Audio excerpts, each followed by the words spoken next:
This is a CBS News Special Report, and this is the day for nearly 2 years that many Americans have been waiting for. I'm Norah O'Donnell with Gayle King and John Dickerson in New York. We want to take you now to Washington, where Attorney General William Barr is about to speak to reporters about the special counsel's report on Russian election interference. Now, later this morning, Barr will release a redacted version of Robert Mueller's report, meaning that some of the material was removed as required by law. Barr said last month that Mueller's evidence does not support any criminal charges for obstruction of justice, but it also does not exonerate the president. Paula Reed is at the Justice Department for that news conference and joins us on the phone. So, Paula, we heard this morning a number of different things the Attorney General might be talking about. One of them is executive privilege. What do you make of that? That's right. Well, there have been some outstanding questions about whether or not the president would have tried to assert executive privilege over any materials in this redacted report. But here comes the Attorney General, so I'm going to hop off. Okay. And now we see the Attorney General, William Barr, who's recently taken that position, joined by the Deputy Attorney General, Rosenstein, as well.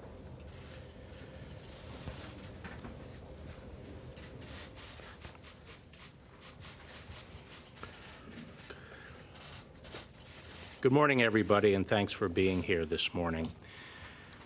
As you know, on March 22nd, Special Counsel Robert Mueller concluded his investigation into matters related to Russian attempts to interfere in our 2016 presidential election, and he submitted his confidential report to me pursuant to department regulations.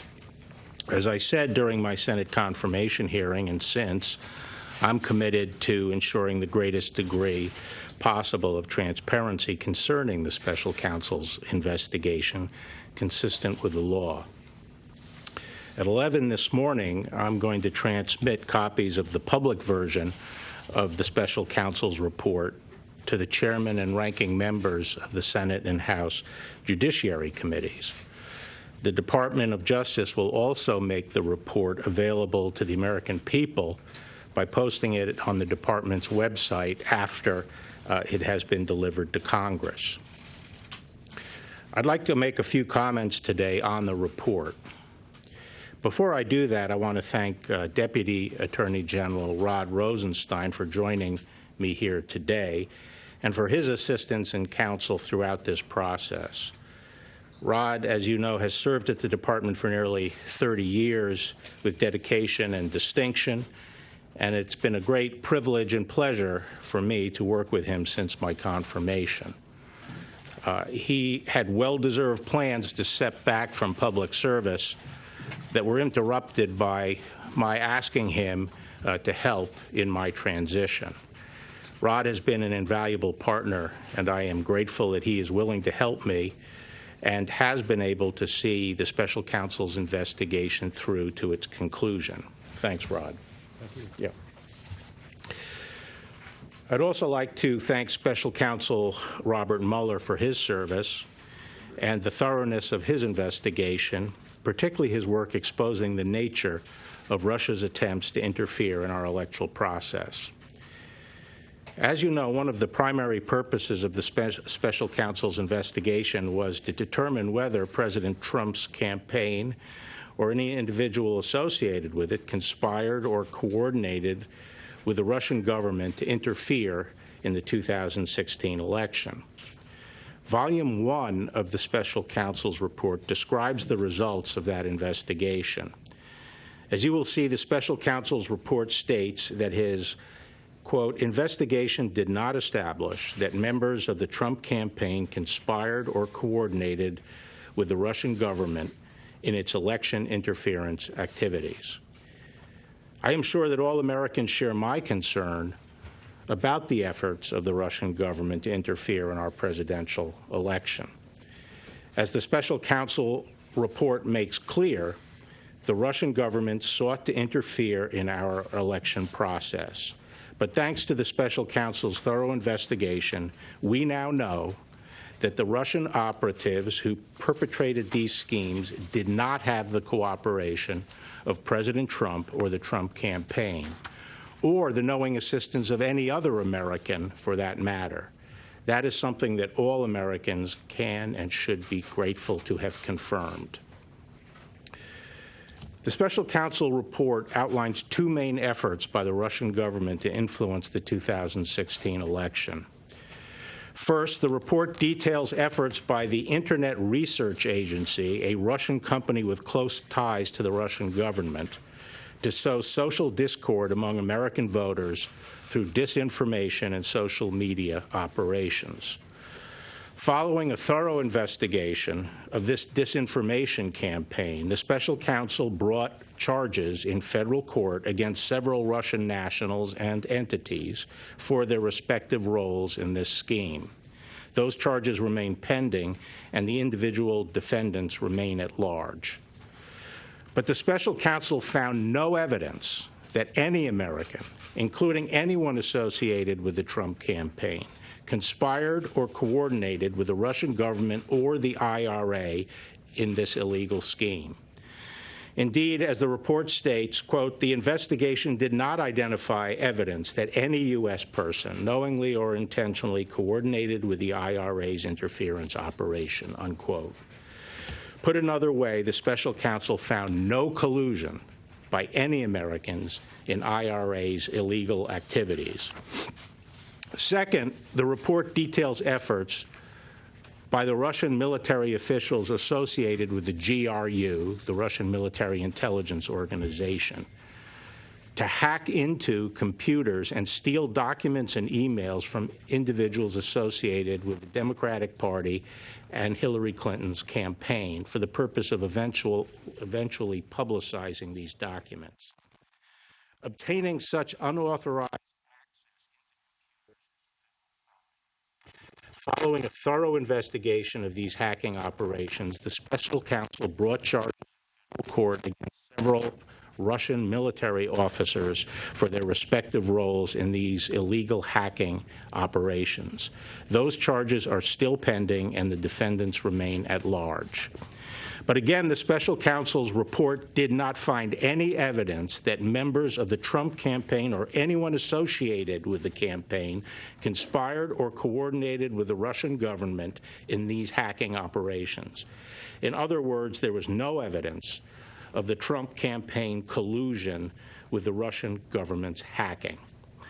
The special counsel's investigation also examined Russian efforts to publish stolen emails and documents on the Internet. The special counsel found that after the GRU disseminated some of the stolen documents to entities that it controlled, DC Leaks and Guccifer 2, the GRU transferred some of the stolen materials to WikiLeaks for publication. WikiLeaks then made a series of document dumps. The special counsel also investigated whether any member or affiliate of the Trump campaign encouraged or otherwise played a role in these dissemination efforts.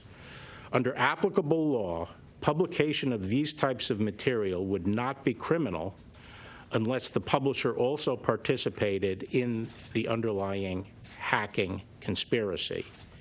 Here, too, the special counsel's report did not find that any person associated with the Trump campaign illegally participated in the dissemination of the materials. Finally, the special counsel investigated a number of links or contacts between the Trump campaign officials and individuals connected with the Russian government during the 2016 presidential campaign. After reviewing these contacts, the special counsel did not find any conspiracy to violate U.S. law involving Russian-linked persons and any persons associated with the Trump campaign. So that's the bottom line. After nearly 2 years of investigation, thousands of subpoenas, hundreds of warrants, and witness interviews, the special counsel confirmed that the Russian government sponsored efforts to illegally interfere with the 2016 presidential election, but did not find that the Trump campaign or other Americans colluded in those efforts.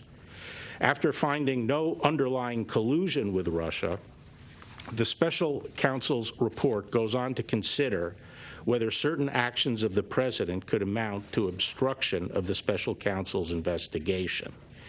As I addressed in my March 24th letter, the special counsel did not make a traditional prosecutorial judgment regarding this allegation.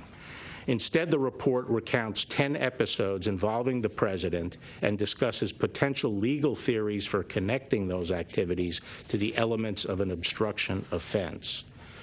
After carefully reviewing the facts and legal theories outlined in the report, and in consultation with the Office of Legal Counsel and other department lawyers, the Deputy Attorney General and I concluded that the evidence developed by the special counsel is not sufficient to establish that the president committed an obstruction of justice offense. Although the Deputy Attorney General and I disagreed with some of the special counsel's legal theories and felt that some of the episodes examined did not amount to obstruction as a matter of law, we did not rely solely on that in making our decision.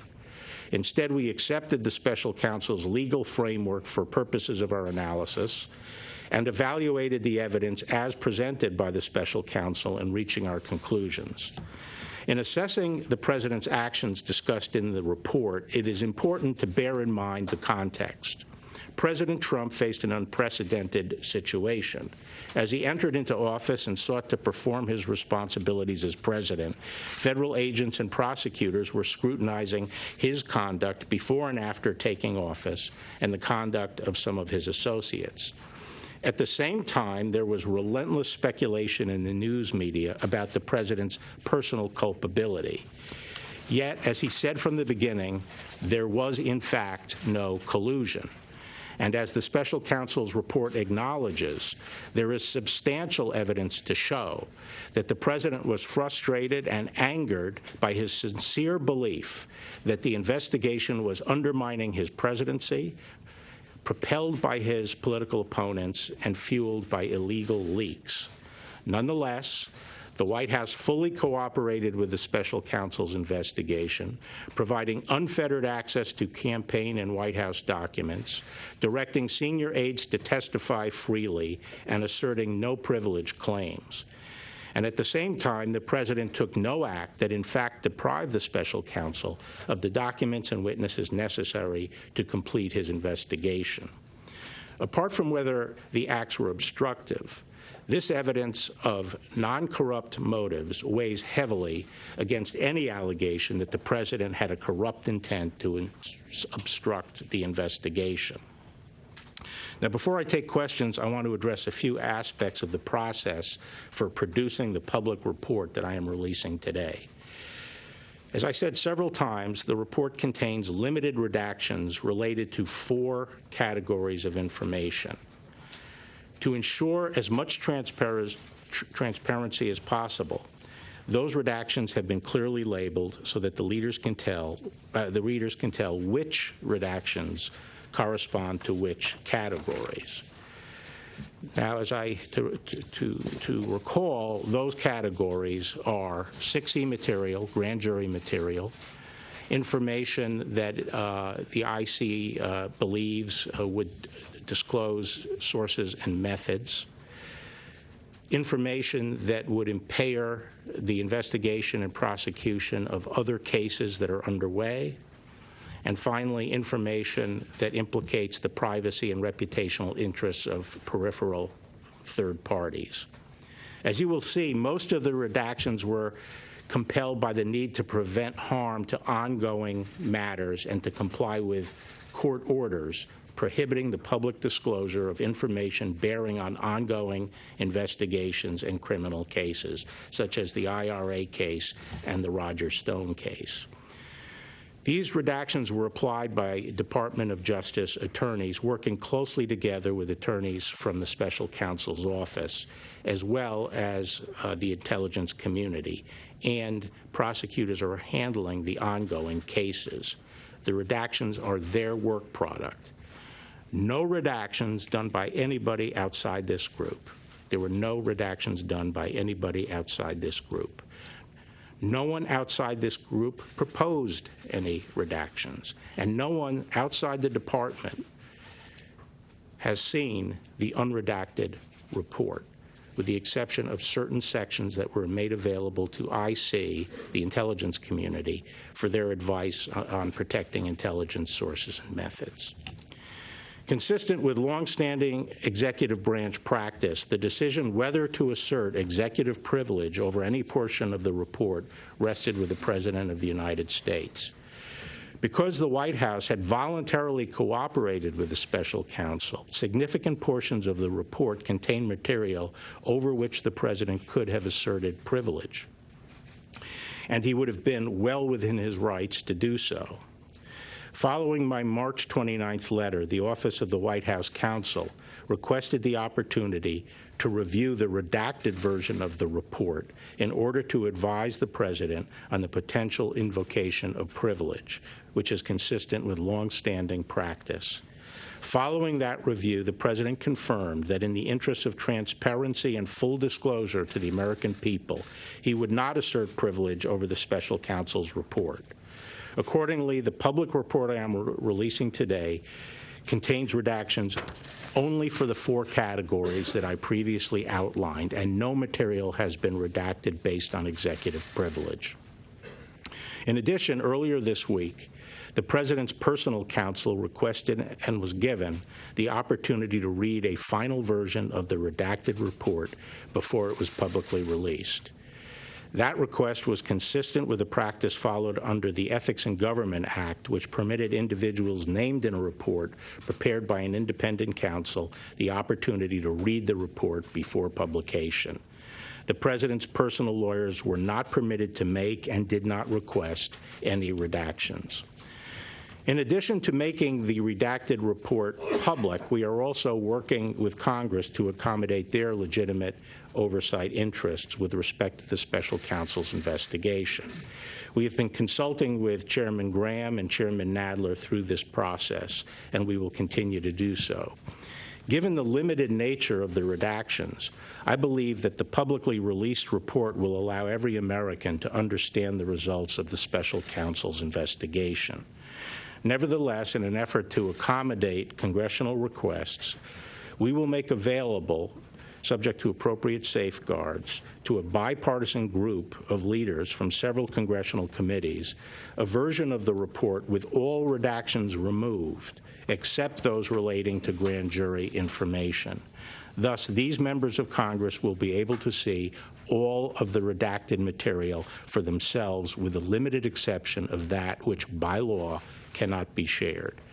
I believe that this accommodation, together with my upcoming testimony before the Senate and House Judiciary Committees, will satisfy any need Congress has for information regarding the special counsel's investigation.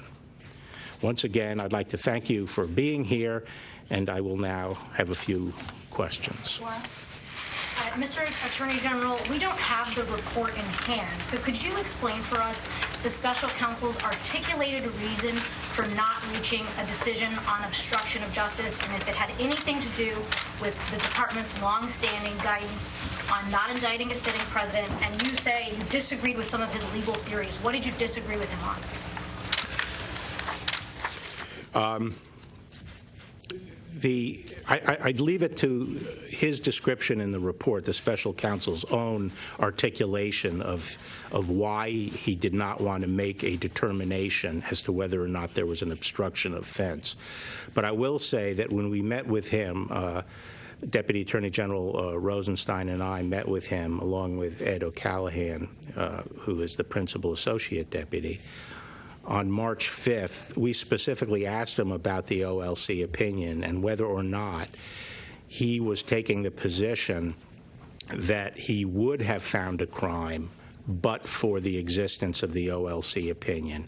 And he made it very clear several times that that was not his position. He was not saying that but for the OLC opinion he would have found a crime. He made it clear that he had not made the determination that there was a crime. Did you disagree with him on? May I follow up on that, Mr. Attorney General? What did you disagree with him on?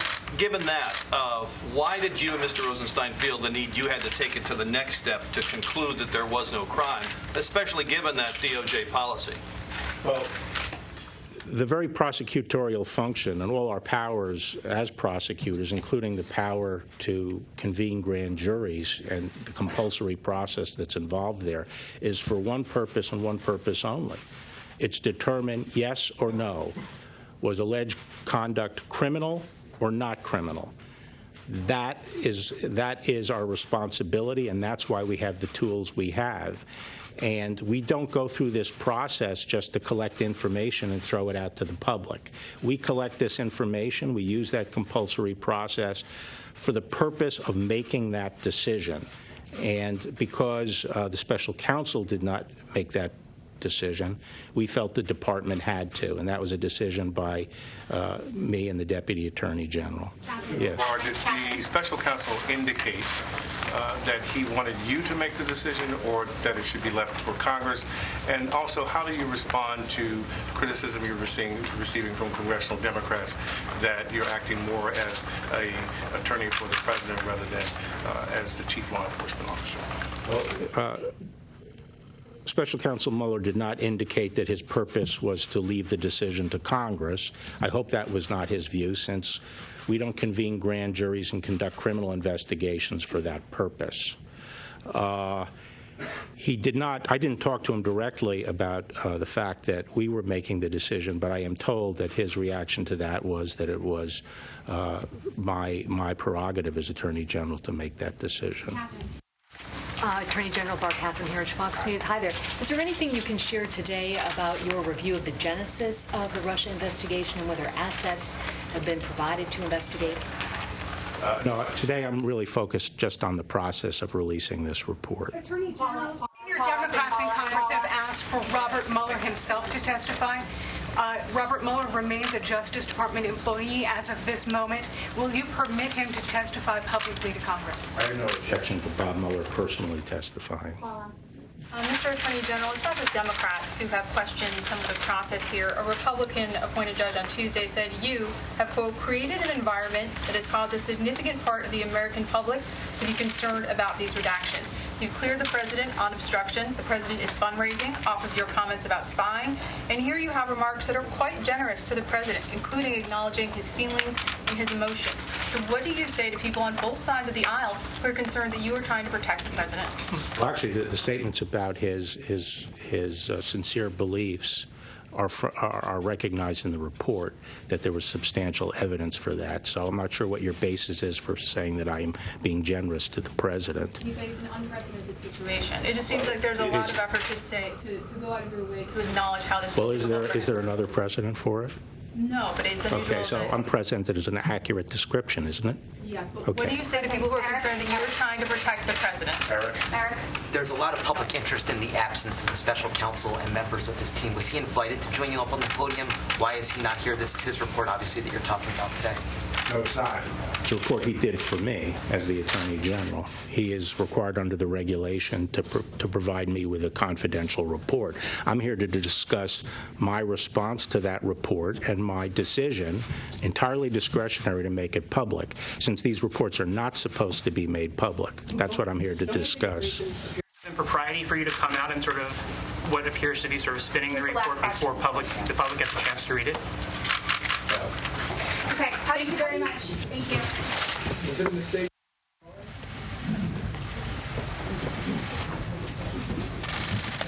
And an extraordinary statement by the Attorney General of the United States describing Special Counsel Robert Mueller's report, which will be released to the public to see, a nearly 2-year investigation. And as we just heard the Attorney General say, the Special Counsel's report states that the investigation did not establish that members of the Trump campaign conspired or coordinated with the Russian government in its election interference. So no conspiracy, no coordination, no collusion.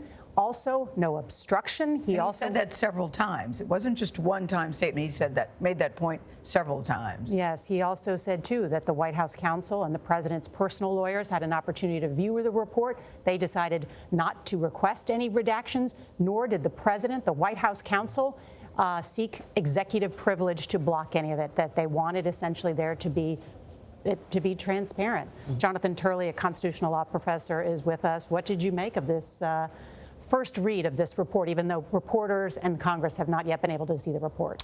Well, there was some information that we did garner from this that we didn't know before. Now, first of all, to start on a positive note, the president should be commended for waiving executive privilege. I don't know of any precedent for this extent of a waiver, and he did say that all the senior staff were made available, there were no documents withheld, and that's all in the president's favor.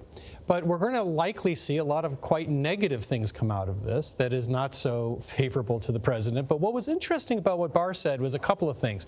One, he said that the information from the Russian operatives were first released through their own sources and then given to WikiLeaks. Julian Assange's lawyers are likely to really like that, because Barr then said it's not a crime to publish that information, which is, of course, what WikiLeaks did. He didn't say that WikiLeaks was working or coordinating with the Russians. So that's going to be something that you're not only going to see a lot of interest in Congress, but in London, where Assange is facing extradition. He also said that Mueller did not feel restrained by DOJ policies in deciding not to say that this was obstruction. But he also did indicate that some of those prosecutors believed an obstruction case could be made. One interesting thing on the point you make. First of all, this started with Russia. And it was interesting to hear the Attorney General say at least 3 times, if not 4, about how thorough the investigation was into the Russian efforts, those 2 prongs he talked about. This is still something the president is somewhat fuzzy about, is the Russian interference in the campaign. The Attorney General thanked Mueller for that. But on this question of WikiLeaks, one thing I thought was interesting is he said it's not illegal to disseminate it if you didn't do the underlying hacking. And so he said under those rules, nobody from the Trump administration participated. That, in a political context, might mean something quite different, which is to say they might have disseminated it, but because they didn't have the underlying hacking, it's not illegal. That certainly will be something Congress will be looking at. That's right. There's a difference between being exonerated and being vindicated. And to some degree, the president was vindicated by not being tied to any crime. It doesn't mean he was exonerated from blame in terms of his conduct. And much of the damage is going to be in the second volume, that dealing with the obstruction of justice. There were 10 episodes described by Bill Barr. And the effort was, do all these insular episodes link into an obstruction case? And he said that he and Rod Rosenstein, the Deputy Attorney General, accepted the definition of obstruction being put forward by Mueller's staff. Now, that indicates that they were adopting a much broader definition than Barr wanted. During his confirmation hearing, there was a memo that was discussed where he adopted a fairly narrow view of obstruction.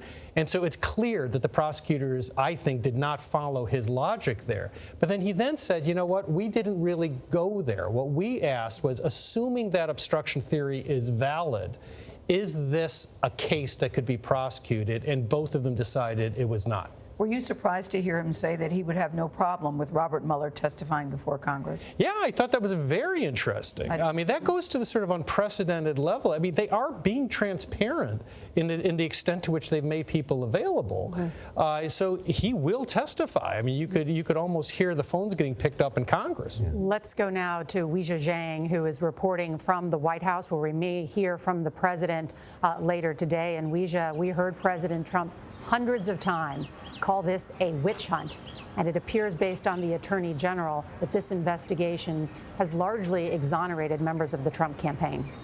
Well, that's certainly how the president feels, and he actually tweeted out a edited clip of him saying there was no collusion multiple times, and just moments ago he sent out another tweet because clearly he was following this press conference. Right after, he sent out an image that looks like it's from the same graphics as the television show Game of Thrones, and in big letters it says "Game Over." This is from the president's Twitter account. No collusion, no obstruction for all the haters and the radical left Democrats. So what we heard from the Attorney General did sound like a victory for the president in many ways. Our colleague Paula Reed even asked him about, why he was bringing up the president's emotions and why he was talking about what he was feeling and what the president had to go through personally in talking about this document, which is extremely factual and supposed to just rely on that. And he he was stoic for the most part, but he did become defensive in saying,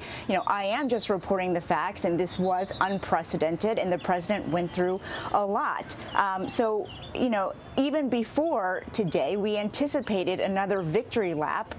Sources here were saying, regardless of what comes out, and to Jonathan Turley's point, there could be unsavory things that come out. But regardless of that, it doesn't matter because it's the conclusions that matter. And as you pointed out, Nora, no conspiracy, no collusion, no obstruction. These are all things that he will put in the bank and will use as he hits the campaign trail. And it could be a very powerful tool for him. So we are waiting to hear from the president personally, but certainly he is celebrating right now after that presser. All right, Weijia Jiang, thanks so much. Nancy Cordes is on Capitol Hill, where Democrats will have a different view of things, of course. They say that Barr's news conference should not have happened. Nancy?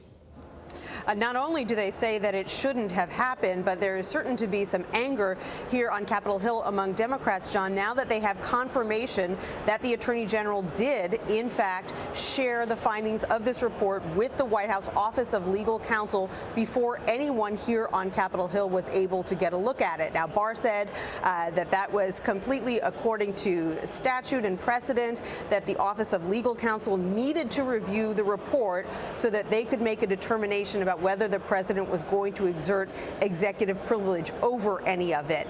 Still, Democrats have been saying for weeks now that they believe that the Attorney General is putting his thumb on the scale for the president in any way that he can. And that's why I think that Paula Reed really asked the key question in that press conference, the fact that he spent more time defending the president's actions, saying that he was angry, frustrated, felt hounded unfairly, than he did laying out the special counsel's explanations for why they found some of the president's behavior questionable. And so Paula asked the Attorney General whether he was, in fact, going to bat for the president in this situation, and things got a little heated. He certainly didn't like that line of questioning, but that is something that Democrats are going to continue to beat the drums about here on Capitol Hill, although there are going to be some of them that are very happy to hear that they will be able to view the unredacted version of this report. Not all of it. The Attorney General is still saying that some of it will be kept under wraps. We'll probably see a court battle about that.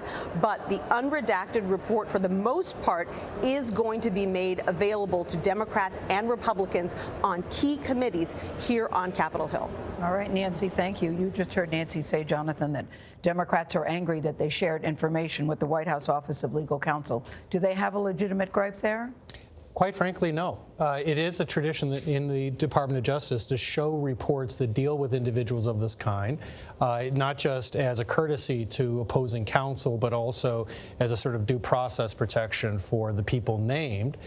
There were no changes made, so this was simply a courtesy that was given to them to be able to read some of the aspects or perhaps the report itself.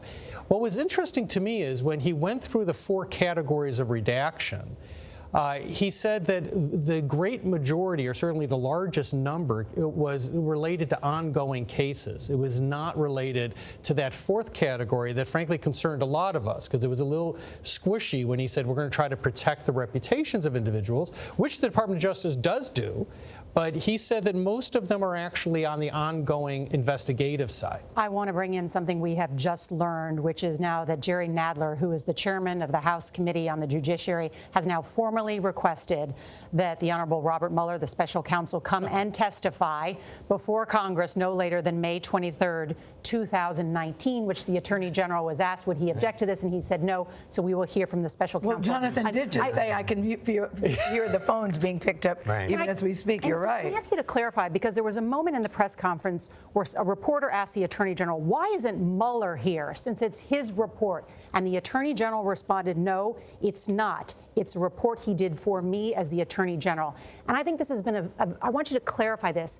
He's a special counsel. He's not an independent counsel. That's right. I think that Robert Mueller would rather drink molten lead than be at this press conference. I mean, he views his role as an FBI director type of position. He is a prosecutor. He was the longest-serving FBI director since Herbert Hoover, 12 years. And so his view of his conduct was to create a report and give it to Main Justice, and Main Justice then handles it. That was the distinction that was lost with James Comey. When James Comey held that press conference, he stepped over that line.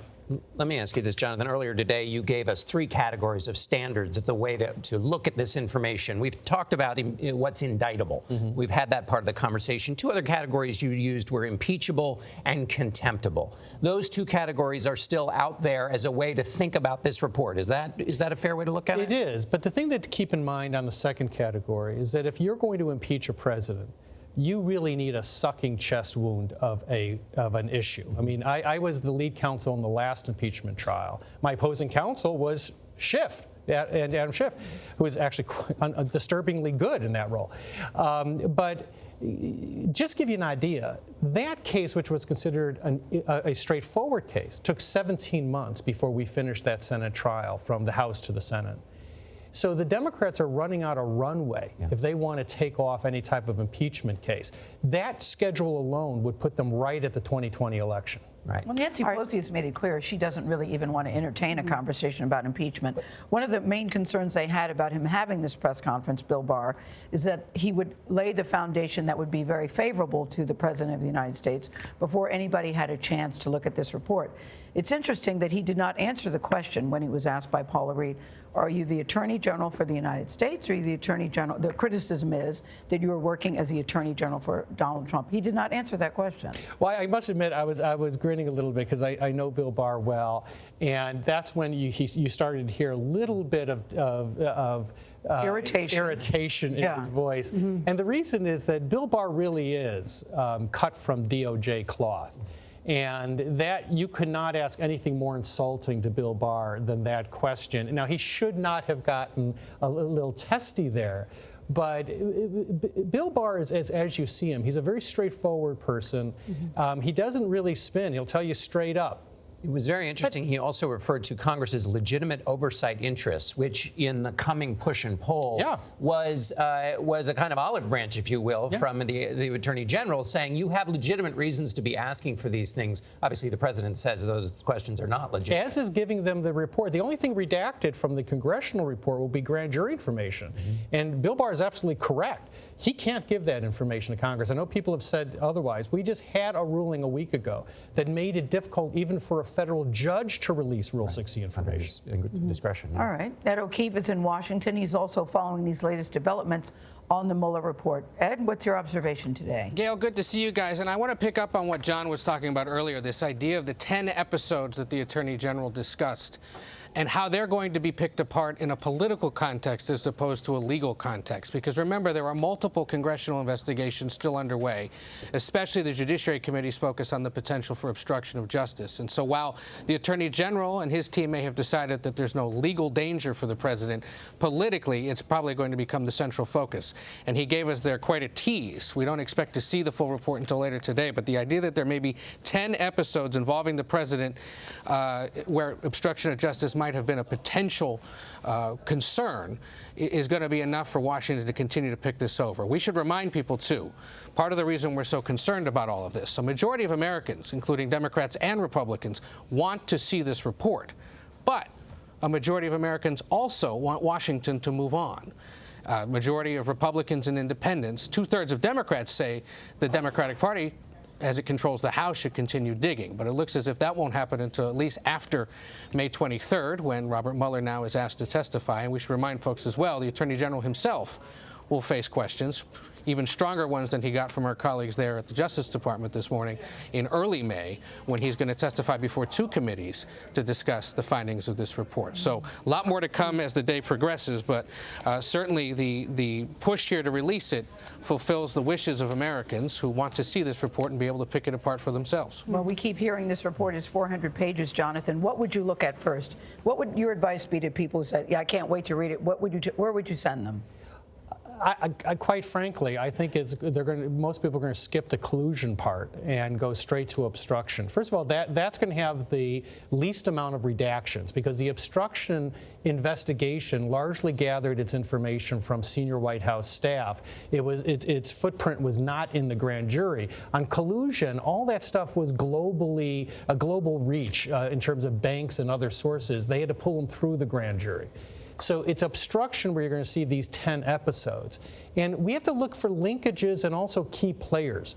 Once again, I think that looking for Don McGahn and his statements is probably going to be the most reliable. He was at the center of these. And the episode that we're going to probably go to first is there was a report that the president did want to fire key players in the investigation and that Don McGahn refused. Now, if that is true, it means that the president did his level best to create an obstruction case against himself, and they created a sort of human wall to protect him from himself. And that goes to your earlier distinctions between what's indictable and what is something that people might, when measuring this president against the highest standards of a presidency, might find a discrepancy there. That's right. We don't define a president by, the criminal code. We hope that the standard is a bit higher than that. The interesting thing here is that it's difficult to obstruct a crime that doesn't exist. So you have a president who knew he didn't commit a crime because a crime, in the view of the Department of Justice, did not exist, and yet he did his level best to do the near impossible, to actually obstruct a crime that he didn't believe he committed. And the thing that kept him from crossing that Rubicon may have been a couple of these staffers who refused to carry out his orders. So we're going to look at whether, in fact, those reports are true. And if so, it raises troubling issues. And what if the investigation, Jonathan, because it was into this collusion question, but it was also into whether the Russians had done any interference in the election. So that wasn't potentially obstructed as well. If somebody's making it more difficult for the special counsel to go look after that, they're making it difficult not just on the collusion question, but also on the question of whether the Russians were involved in the election, which the special counsel concluded they were. That's right. And in fact, the obstruction statute talks about obstructing and impeding, but it also talks about influencing. And that influencing issue is something that has always concerned us about the president, because he really clearly did not recognize traditional lines separating the White House from the FBI. And what was fascinating is that after he fired Comey, which may be the biggest political That's what I was going to ask. But then history. why did he fire James Comey? It asked James Comey not to continue to investigate his national security advisor, Michael Flynn. No obstruction there? Well, once again, this will be interesting in the report, because the word was in the press that virtually everyone in the White House said, for the love of Mike, do not do that. You will torch your own administration. And reportedly, the only person that said, I think that's a good idea, was Jared Kushner. But apparently, if that's true, that's all the president needed. But what's fascinating is it did exactly what his advisors told him to do. It set his administration on fire. Then when it came to this report of his wanting to fire other people, it sounds as if, and we'll see if this is true, critical players put themselves really between the president and those individuals. They may have saved this president from a more serious obstruction claim. I just want to recap, too, just very quickly as we continue this conversation, just what we heard from the Attorney General, for those who are just tuning in again, that according to the Attorney General's reading of the special counsel's report, the investigation did not establish that members of the Trump campaign conspired or coordinated. He also said no collusion by any Americans in the IRA's illegal activity. The IRA, talking about the Russians in this case, not the Irish, but the Russians in this case, which was, and I think always important to remember, there was a coordinated effort, though, by the Russian government to try and influence the 2016 election on numerous fronts, and that is still an effort that our intelligence community is trying to beat back to this day. Yeah, and Nora, I think the two beneficiaries of this press conference was Julian Assange and Stone. By saying that nobody coordinated to get this information out certainly helps Stone's case, but the big beneficiary is Julian Assange. that is his saying that, look, if you just publish this information, it's not a crime. So we will have to see in the coming days whether new charges are brought against Assange that suggest he was a more active player with relation to the Russians. And just to remind everybody, so I'm sorry, just to remind everybody why that's important too, is those emails were leaked of John Podesta and the Clinton campaign on the very day, for instance, that the Billy Bush tape came out. Like there was this coordinated effort to influence the campaign. But your point is that it's good for them legally. That's right. It may also, and it's unproved, and we're going to look in the report and see if it's there, if those WikiLeaks emails were passed along through a conduit, but that conduit, that's only just bad politically because they weren't involved in the underlying hacking, which is the legal tripwire that has to be tripped. That's right. Barr really was sweeping, and he said no American engaged in conspiracy or coordination with the Russians. And that really does give a clean slate, not just for Trump, but many other people. And that's the reason I think the focus is going to shift over to those 10 episodes and whether what the president did was appropriate. Now, that question can involve impeachable conduct. The Congress can view those 10 episodes as a mosaic to say, look, we don't believe that you acted appropriately or we believe you acted abusively. But it's a hard case to make when the Department of Justice is saying we don't believe there's underlying criminal conduct here. And doesn't the tug of war politically now is what standard to use, because the Attorney General has now summarized the report twice, and so in terms of a political fight, he has set the standard and said the president's got a clean bill of health. It now is up to anybody on the Democratic side to make the case, no, under our standard, which is a political standard, which is different than a legal one, the following things are bad. But they've got an uphill fight. Yeah, that's exactly right. The Democrats, even after the initial summary was given to Congress, came forward, people like Schiff and others, and saying, no, we clearly have collusion. Well, look, they're now in opposition, not just to Bill Barr and the Deputy Attorney General, they're taking a position in opposition to Mueller himself, that it's clear that that part of the report did not find collusion, certainly in any criminal sense. And if it's not collusion in a criminal sense, the question is, well, what are we talking about if they found no conspiracy, no coordination? Right. You know, Ed said something interesting when he said, but Americans want to see the report, but there's also a big majority that say it's time to move on. Jonathan, is it now time to move on? Is it still too early to tell until we see the report? Based on what we heard this morning, was certainly very complimentary for President Trump. Very good news, it seems, for President Trump. Oh, for God's sake, don't switch over to those political analysts. You don't want to hear from them. No, but it's actually not time to move on. I know that sounds self-serving, but there are going to be difficult questions raised, I think, in this obstruction material when we look at these episodes. All right, Jonathan Turley, thank you so much. And coverage will continue on our 24-hour streaming service, CBSN. Watch it at cbsnews.com or download the CBS News app.